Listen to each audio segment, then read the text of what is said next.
Hello everyone, Sarah here from the Harmonious Duo, and I'm very excited actually to be here with you to share a new 11-part video series on tips that I have implemented. So these are all from personal experiences that can help you if you are trying to work from home with young children.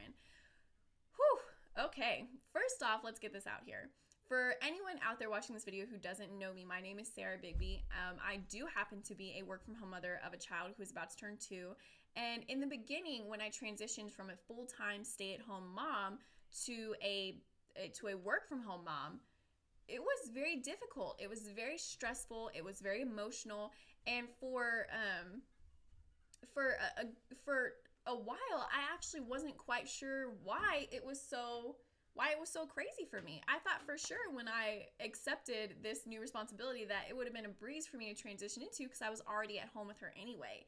But little did I know that it was difficult because of the fact that I wasn't recognizing specific boundaries that I was crossing, and I wasn't helping my daughter transition into this new life either, which that's a huge thing. You have to understand and recognize that it's not just you who is going through this transition who needs help, it's also your children. So my hope is that within this 11 tip video series that you are able to implement these tips. They're able to help you calm the transition and help you put into perspective a manageable working at home relationship with your children.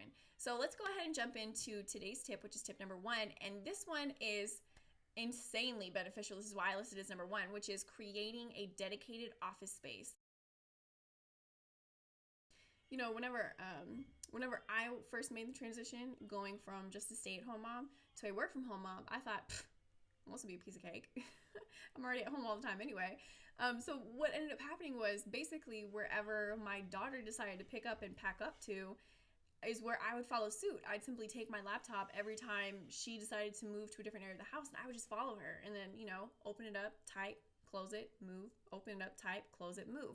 But what ended up happening was I was preventing my mind from going into to an environment that fostered my maximum mental capacity and potential to get my work done, but also more importantly was I wasn't helping my daughter transition into this new lifestyle as well.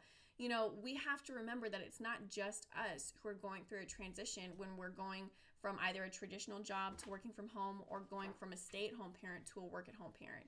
We also have to remember that our children are going through this transition as well. And by setting up boundaries, not just for yourself, but for your children to recognize as well, you'll help bring in a more seamless environment to where these stresses will be a lot less. They'll be minimized, and that's the goal here. So when I recognized this problem, immediately I put myself, I picked a spot in the house and I designated that my office space. Now, if you're not lucky enough to where you can make over your own entire room into your own personal office, a simple dedicated space. It doesn't have to be fancy. Like me, for example, I'm sitting, if you can't tell, I'm sitting in my bedroom. We have a nook, a small little carved out area in our bedroom. So I just shoved my little desk and all of my essentials on there, and that's my workspace. But by putting this boundary in place, now whenever I sit down in this space, my mind knows that it's time to go into work mode, and there's something about it that just switches my mentality, and I'm able to produce more than if I was just simply carting my laptop and following my daughter around the house. But also, it helped put that boundary in place for Savannah to recognize that when mommy's here in this space, that I'm not to be bothered. So she'll do what she's doing right now. She'll run around the room and simply play with her toys, color, do whatever activity I've set out for, and she'll leave me alone, which is the goal. We need to be able to put ourselves in an environment where we can get our work done as quickly and as efficiently as possible to where we can get back to our home life of our work from home life. So that was tip number 1, creating yourself a dedicated office space. I hope that you found this tip very valuable. If you've yet to exercise it, I want to encourage you to do so as soon as possible and help not only yourself, but your children transition into this new lifestyle that you've decided to dedicate yourself to. Make sure that you stay tuned for tip number 2, which we'll be going over very soon.